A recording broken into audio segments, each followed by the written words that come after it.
तो नमस्कार दोस्तों। आज के वीडियो में हम देखेंगे प्रेसिडेंट और गवर्नर की क्या जो पावर के डिफरेंट है वो क्या है, और इस जो प्रेसिडेंट के जो पावर है वो आर्टिकल में कौन सी आर्टिकल में दिया है, और किस टाइप की पावर जो प्रेसिडेंट के पास है, और गवर्नर की जो पावर है।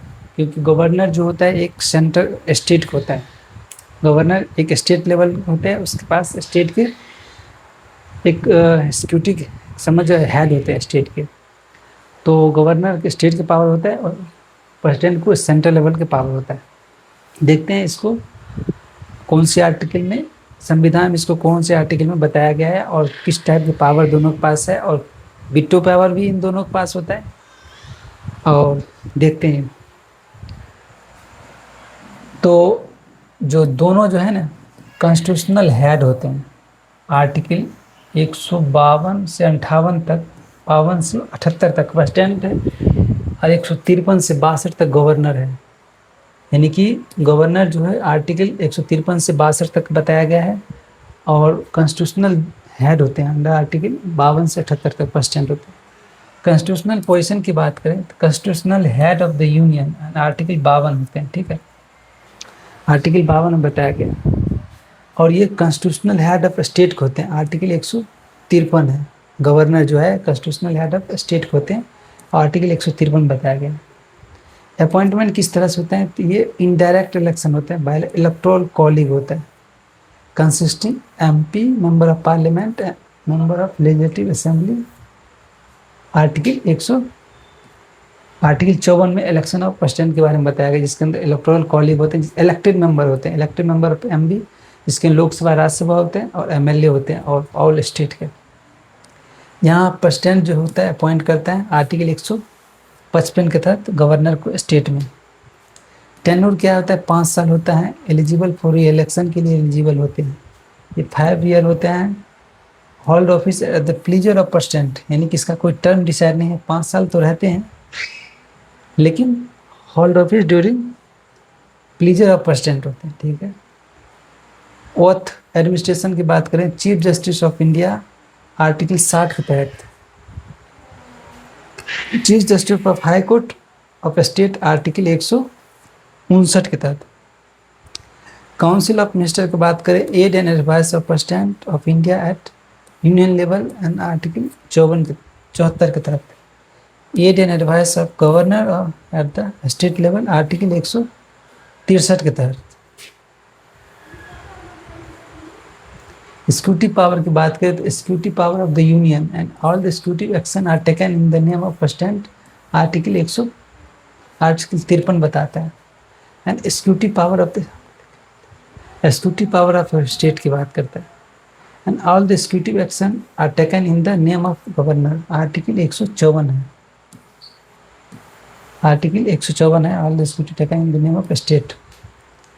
लेजिस्लेटिव पावर की बात करते हैं, Suman, prorogue and dissolution of the Lok Sabha, यानी कि प्रेसिडेंट के पास पावर होता है कि सुमन यानी कि ज्वाइंट सिटिंग बुलाता है, प्रोरोग और डिजोल्व कर सकता है लोक पावर के प्रेसिडेंट का। अपॉइंटमेंट मेंबर ऑफ राज्यसभा के मेंबर को, nominated member of Rajya Sabha 12 member को नॉमिनेट करता है president.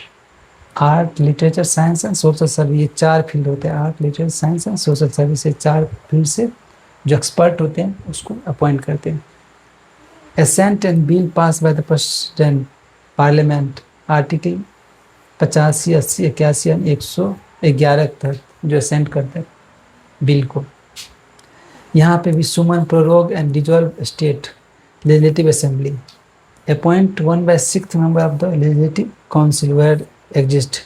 Ascent the bill and pass by the state legislature, article 174, 171 और 200 के तहत।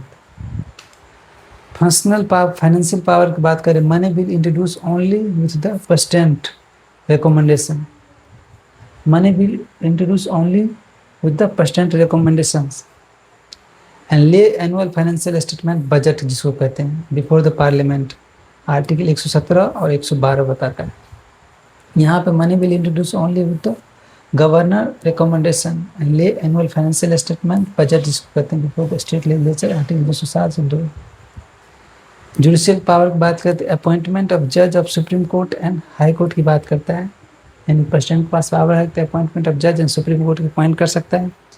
यहाँ पे अपॉइंटमेंट ऑफ डिस्ट्रिक्ट जज in consultation of high court के through and other state judicial office के through.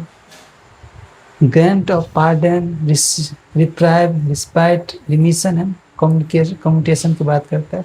Commutation of sentence in all the cases union matter. Article 75 के तहत ग्रांट देने की पावर है। 174 में सुप्रीम कोर्ट के जज को अपॉइंट करते, 217 में जो भी है। यहाँ पे भी ग्रांट, गवर्नर को भी ग्रांट देने की पावर है in case of state list concurrent list matter में। आर्टिकल 161 और 233 के तहत। इमरजेंसी पावर की बात करें तो proclamation of national emergency article 352 के तहत and president rule in the state article 356 के तहत एंड फाइनेंशियल इमरजेंसी 360 के तहत। यहाँ पे भी recommend the president rule article 356 के तहत गवर्नर जो है रिकमेंड करता है। अगर गवर्नर को लगता है कि स्टेट में कॉन्स्टिट्यूशनल को फॉलो नहीं किया जाता है या फिर कॉन्स्टिट्यूशन को वायोलेट किया गया है तो आर्टिकल 356 के तहत प्रेसिडेंट को रिकमेंड करता है कि यहाँ पर राष्ट्रपति शासन लगा दीजिए। Constitutional mission in the state failure. Military power की बात करते हैं, supreme commandant of the Indian arm force होते हैं, डिक्लेयर वार और पीस। आर्टिकल 53 की बात करें, no such power. Diplomatic power करते हैं, conduct of foreign affair, appointment ambassador and receive foreign diplomats, sign treat and agreement. Article 53 की बात करें, no such power. Other important power की बात करते हैं, appointment of CAG, election commission of India, chief election commission UPSC chairperson and member, finance commission, NITI Aayog member. Article 148, 324, 316, 280 और various करें। Appointment of state election commission and finance commission and vice chancellor of state university in some state.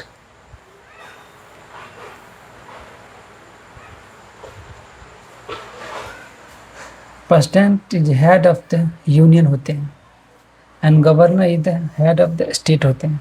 याद रखिएगा, president जो होते हैं head of union कहते हैं, governor जो हेड ऑफ स्टेट होते हैं।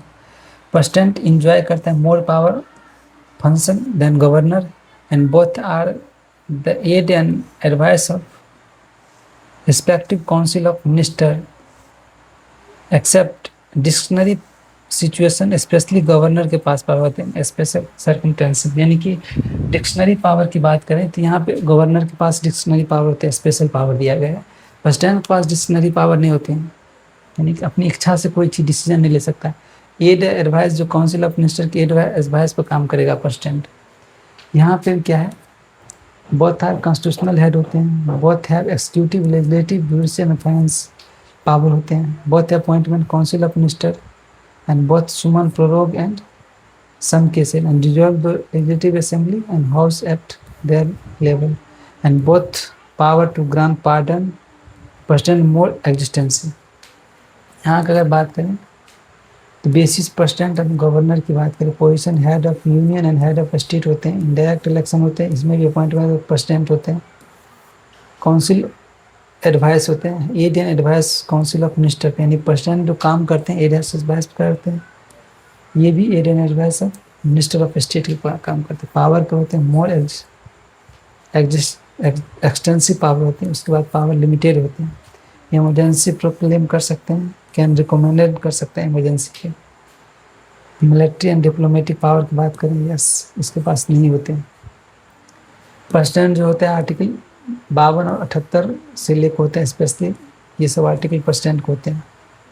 गवर्नर के 153 और 162 होते हैं, स्पेशली ये सब आर्टिकल जो है तो गवर्नर के पास होते हैं। तो इस वीडियो में इतना ही रहेगा दोस्तों, नेक्स्ट वीडियो में मिलेंगे, तब तक के लिए जय हिंद।